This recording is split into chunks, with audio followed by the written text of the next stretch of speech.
Você já teve aquela sensação que o seu filho adolescente ouve todo mundo, menos você? Você fala, repete, explica, aí de repente um desconhecido dá uma mesma dica que você já deu, ele ouve como se fosse uma revelação. Calma que isso não é pessoal, é neurobiológico.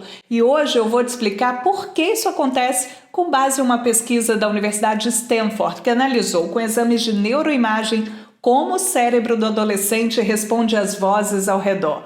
Se você está chegando agora aqui no canal, eu sou a Aline Andrade, psicanalista, mentora, especialista em comunicação e psicologia do comportamento e ajudo você na construção de relações saudáveis. O estudo conduzido pela Universidade de Stanford utilizou imagens de ressonância magnética funcional para analisar a atividade cerebral de crianças e adolescentes entre 7 e 16 anos, enquanto ouviam gravações da voz de suas mães e de vozes femininas desconhecidas. Os resultados mostraram que enquanto as crianças mais novas apresentavam maior ativação em áreas de recompensa e vínculo emocional ao ouvir a voz da mãe, os adolescentes, a partir dos 13 anos, demonstravam uma resposta neural mais forte às vozes não familiares. A voz da mãe, que antes era um porto seguro, começa a perder essa força de ativação no sistema de recompensa. Mas isso não é um sinal de desamor, viu? É um sinal de maturação emocional e social. Essa transição no padrão de resposta cerebral reflete uma adaptação evolutiva. Ela ensina os nossos adolescentes a explorar novos ambientes, a formar conexões sociais além do núcleo familiar. Eu diria até que é uma questão de sobrevivência. O adolescente ele precisa aprender a ouvir essas outras vozes para poder cortar o cordão umbilical e entender o que é o mundo e como ele vai agir nesse mundo. E o estudo destaca exatamente isso, que essa mudança é um aspecto completamente normal do desenvolvimento. Por mais que você, mãe, pai, esteja aí arrancando os cabelos. A adolescência, do ponto de vista da neurociência, é uma fase marcada pela busca de autonomia, identidade e pertencimento fora do núcleo familiar. Te contei alguma novidade?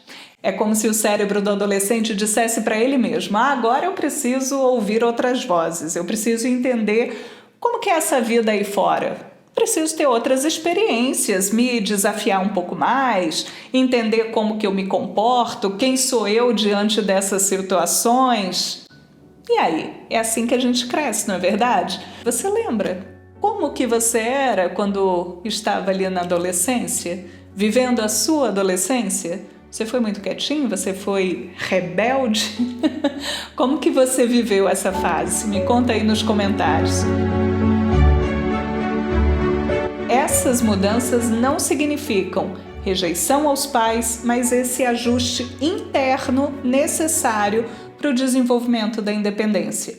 Na teoria psicanalítica, a gente costuma dizer que essa transição é parte do processo de separação-individuação. Vou te explicar melhor. O adolescente ele precisa matar simbolicamente a figura idealizada dos pais para formar a sua própria identidade. Ele começa a se ver como um sujeito autônomo. Isso passa, na maioria das vezes, pela quebra de dependência dos pais. Só que para os pais, eu entendo, porque eu também sou mãe, isso dói a beça. Não é fácil para a gente entender essa quebra do vínculo. Parece que o filho não vai mais gostar da gente. Calma, não faça esse drama também no seu coração, na sua mente. Não é por aí.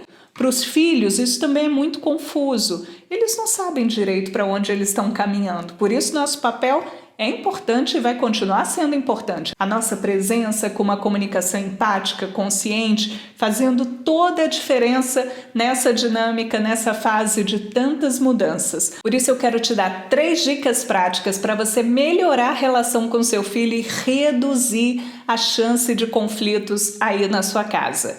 Preste bastante atenção, hein? Primeira dica, trocar o tom de autoridade pelo de escuta. Aline, o que você quer dizer com isso? Se você sempre fala com um tom de comando, o cérebro do adolescente ele tende naturalmente a se desconectar. Ele não gosta muito de receber ordem não, sabe? Mas aliás eu te pergunto, será que é só o cérebro do adolescente? Quem gosta de receber ordem de uma forma impositiva, assim, de uma forma muito direta, aquele sentido de autoridade, tipo, eu sei, eu tô aqui no meu lugar. Quando o seu chefe é assim com você, você não gosta? Por que você acha que falando assim com seu filho ele vai gostar? Começa a entender onde eu quero chegar? Então, em vez de dizer, você tem que fazer isso, arrume o seu quarto, tire essa toalha daí, que tal você começar a se colocar no lugar desse filho e experimentar ter uma comunicação assim, ó, pega mais leve. Filho, você deixou a toalha em cima da cama, pode colocar no banheiro de novo? Assim, quando você for dormir, sua cama não vai estar toda molhada. Isso faz mal para você. É um outro tom, não é? Quer um outro exemplo que funciona muito nos dias de hoje?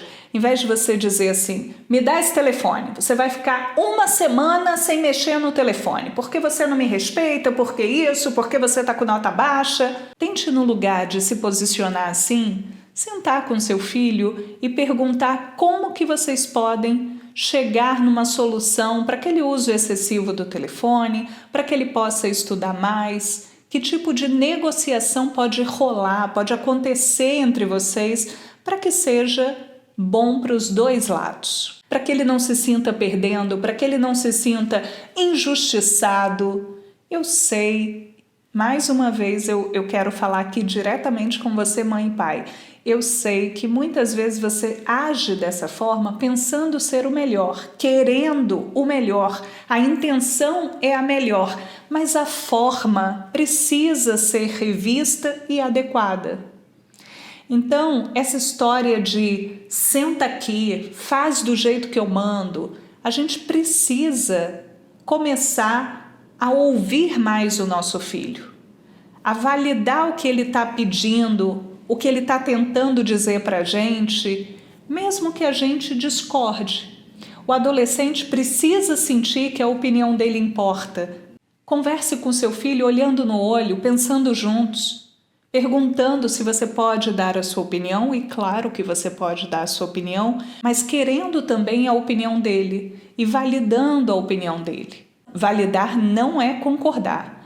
Validar é conseguir reconhecer o que o seu filho sente e falar sobre o que ele sente. Isso é o mais importante.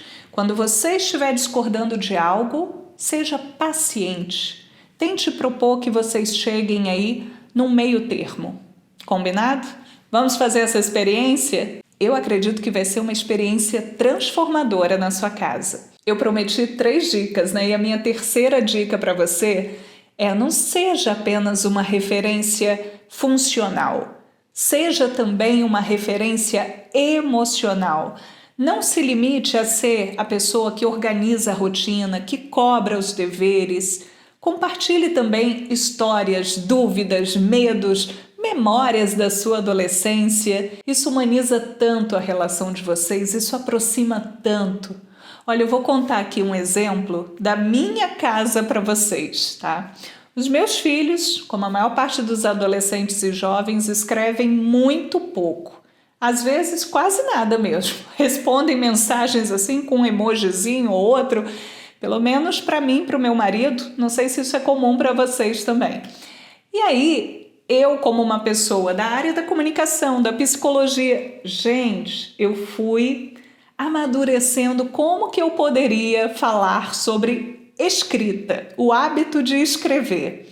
E aí eu fui resgatar uma história da minha adolescência, lá nos idos dos anos 90, quando, no advento da internet, eu e o meu grupo de amigas criamos na escola o PaperNet. Eu simplesmente queria conversar e fazer os meus filhos pensarem sobre o hábito da escrita. Temos imagens na tela para você entender do que eu estou falando, porque tem uma santa amiga que guardou o PaperNet. Você aí, da minha geração, mais novo um pouco ou mais velho que eu, me conta que lembranças da sua adolescência você tem que pode compartilhar e servir para estreitar o diálogo com seu filho. Se eu pudesse escolher um aplicativo que hoje representasse o PaperNet seria o WhatsApp. Sabe, quando a gente vai passando ali mensagens, tem grupo de amigos, vários grupos, a gente também fazia isso na escola. Nós criamos um espaço que não ficou só entre nós, entre o nosso grupo de amigas mais próximas. O PaperNet circulava todas as turmas da nossa série, né? A gente ia alimentando ali assuntos muito importantes pra gente naquele momento. A nossa vida girava ali um pouco não, bastante, em torno do PaperNet. E aí eu usei esse exemplo prático para mostrar para os meus filhos a importância da escrita, mas não num lugar de saudosismo, como olha como no meu tempo era mais legal, era melhor, nada disso. Simplesmente para reforçar que o hábito de escrever, ele não pode ser perdido. Escrever ativa diversas áreas cerebrais, tem um impacto direto na nossa memória, na criatividade, na regulação emocional, na capacidade de pensamento crítico. Então, quando a gente está só colocando emoji, ou S para sim, N para não, isso me deixava, gente, louca, juro para você. Eu tive que bater esse papo. Falei, olha, não dá pra gente se comunicar com S, N, meia dúzia de carinhas. Quando a gente escreve, há uma ativação simultânea do nosso lobo frontal, que cuida da nossa capacidade de planejamento, organização, expressão, do lobo parietal, responsável pela nossa coordenação motora fina, do hipocampo, onde ficam concentradas as nossas memórias, e também do sistema límbico, que processa as nossas emoções. A gente pode afirmar que escrever é uma tarefa cognitivamente complexa, e isso é ótimo para o nosso cérebro. Ótimo! Aliás, até pensando no nosso processo de envelhecimento, temos que ler e escrever mais. Não é só incentivar os nossos filhos, porque muitos adultos também estão perdendo esse hábito. Entende como que você pode aplicar as suas experiências nesse caminho de orientação, num caminho de orientação funcional? Pense aí agora nas suas experiências, no que você pode compartilhar com seu filho, chame ele para uma conversa, depois me conte aqui como foi, porque eu vou adorar saber.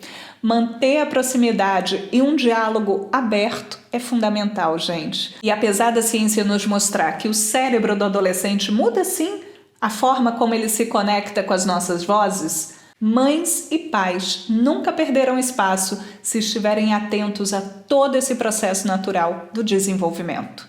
Encare essa fase como uma transição importante para o seu filho e igualmente importante para você. Não desista de ouvir, de ter uma comunicação empática e afetiva e manter o vínculo. Evite rotular de rebeldia, evite palavras e frases com contextos negativos, aqui isso não tem vez. Não chame seu filho de preguiçoso, não chame seu filho de ingrato, de burro, não diga que é impossível conversar, porque eu vou precisar te contrariar. É sempre possível conversar, é sempre necessário conversar. Se esse conteúdo fez sentido para você, compartilhe com outras mães, pais e toda a sua rede de apoio. E me conta aqui nos comentários o que te desafia mais na comunicação com seu filho adolescente. A gente se encontra no próximo vídeo. Um beijo para você e até lá!